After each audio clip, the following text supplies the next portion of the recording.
Hello mga ka-JP! Welcome back to my channel! Ang inyong GCash account ba ay naka-on hold at hindi ninyo magamit? Ngayon, ipapakita ko sa inyo ang step-by-step guide kung ano ang dapat gawin para ma-activate ulit ang inyong GCash account. Tara, simulan na natin. Ngayon mga ka-JP, nakikita ninyo na nandito ako sa aking GCash account. I-enter ko lamang yung aking number para mapakita ko sa inyo na naka-on hold yung aking account. Ito, in-enter ko na yung aking number. Ngayon, i-click ko na yung next. I-enter na natin yung authentication code. At ito nga mga ka-JP, nakikita ninyo yung nakalagay na your account is on hold. Ito kasing GCash account ko na to, medyo matagal ko na tong hindi nagagamit. Pero ngayon, kailangan ko na ulit siya, kaya sinubukan kong mag-login. Pero nung sinubukan kong mag-login, ito na nga yung aking nakikita. Ngayon, i-click natin yung Submit Documents para malaman natin kung ano yung mga hihinging documents sa atin ni GCash para i-activate ulit ang ating account.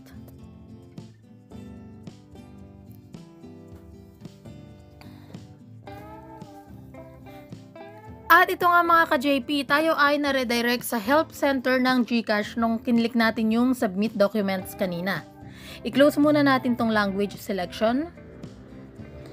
At nakalagay nga dito yung mga dahilan kung bakit naging on hold yung ating GCash account. Basahin natin, mabilis lang to, para lang meron tayong idea kung bakit biglang naging on hold yung ating account. Isa sa mga dahilan ay yung inactivity. Kailangan kasi naka-fully verified ang ating GCash account. Pwede lamang tayong gumamit ng GCash basic account up to 12 months. Kapag lumagpas na ng 1 year at naka-basic account pa rin tayo, hindi tayo nag-fully verify, yan ay kusang made-deactivate. Isa pang dahilan ay yung invalid information. Kung tayo ba ay may mga binigay na information na hindi accurate or hindi totoo, o may mga nilagay tayo sa ating ID or mga forms na hindi totoo, yan ay magiging dahilan kung bakit magiging on hold ang ating GCash account. Posible rin na dahilan ay yung illegal use. Nagamit nyo ba to sa mga illegal activities or suspicious transactions? Yan ay magiging dahilan din para maging on hold ang inyong account. Legal orders. Dito naman, madalang tong mangyari tingin ko mga ka-JP. Kasi para lamang ito sa mga government agencies na magre-request kung dapat bang i-freeze yung inyong account. Maaring nagamit ninyo sa malaking transactions at merong mga kailangang i-check. Ang pinakahuli mga ka-JP ay yung inactive wallet. Kailangan kasi ginagamit natin palagi ang ating GCash account. Kung hindi ninyo to ginamit for the past 6 months tapos wala naman itong laman, yan ay i-consider na inactive at magiging on hold. Ito yung isa sa mga dahilan madalas kung bakit nagiging on hold yung inyong GCash account. Ngayon, scroll up natin mga ka-JP at basahin naman natin to. What to do if your account is on hold? Ano nga ba yung mga pwede natin gawin? Mayroon kasing tatlong paraan kung paano ninyo malalaman na naka-on hold ang inyong account. Kung kayo ay nakatanggap ng email na sinasabi na on hold ang inyong account, pwede ninyong i-click dito sa link na ito. At pagkatapos ay bibigyan kayo ng step-by-step guide kung ano yung inyong dapat gawin.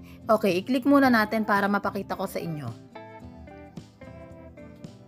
At ito na nga mga ka-JP yung makikita ninyo sa form. Nung kinlik natin yung link kanina, ito na yung mga dapat ninyong i-provide na information. Ayan, i-scroll up ko na lang para alam ninyo kung ano yung dapat ninyong ihanda. Kailangan ninyong mag-prepare ng valid ID at mag-selfie din kasama ng mga IDs. At pagkatapos, ilalagay ninyo yung detailed description kung ano ba talaga yung nangyari at kung ano yung inyong concern. Pwede ninyo rito ilagay na naka-on hold ang inyong account. At pagkatapos, mag-upload din kayo ng photo or attachment para matulungan nila kayo na ma-assist sa inyong mga concern. At i-click na yung submit. Yan yung first case natin mga ka-JP ha, kung email yung inyong natanggap. Ngayon, mag-back na tayo.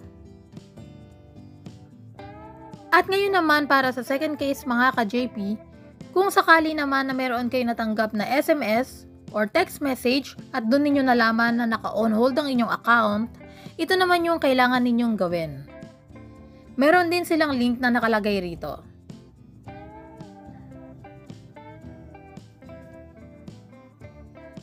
Ayan, pakita na natin. Ito naman yung form na kinakailangan ninyong ma-fill upan at nandito rin yung listahan ng mga requirements na kailangan ninyong isubmit para ma-process nila yung pag-activate ng inyong GCash account. Para ito sa second case mga ka-JP. Ngayon, i-back na natin.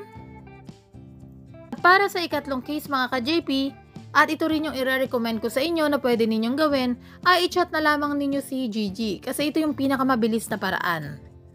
Tapos, ipe-prepare nyo rin yung mga requirements tulad ng photos of 2 valid government issued IDs, yung selfie ninyo kasama ng mga ID, at yung screenshot ng SIM settings ninyo sa phone. Ito ay makikita ninyo sa phone ninyo. Type nyo lang yung settings, tapos makikita ninyo yung phone number ninyo na nakaregister sa GCash, i-screenshot nyo lamang yon. Ngayon, i-click na natin yung chat with Gigi.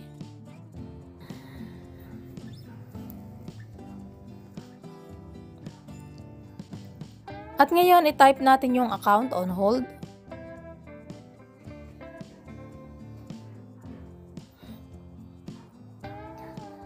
I-click lamang natin yung show form.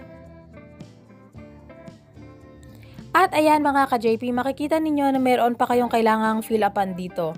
Ilalagay nyo lamang yung GCash registered name ninyo, yung inyong mobile number na nakaregister sa GCash at yung inyong email at pagkatapos ay i-click yung send. Huwag kalimutang ilagay ang email address dahil dyan magpapadala si GCash ng step-by-step guide na dapat ninyong gawin. Okay? Ngayon mga ka-JP, para hindi naman kayo malito, yung mga links kanina na pinakita ko sa inyo, isa-save ko yan dito sa ating comment section.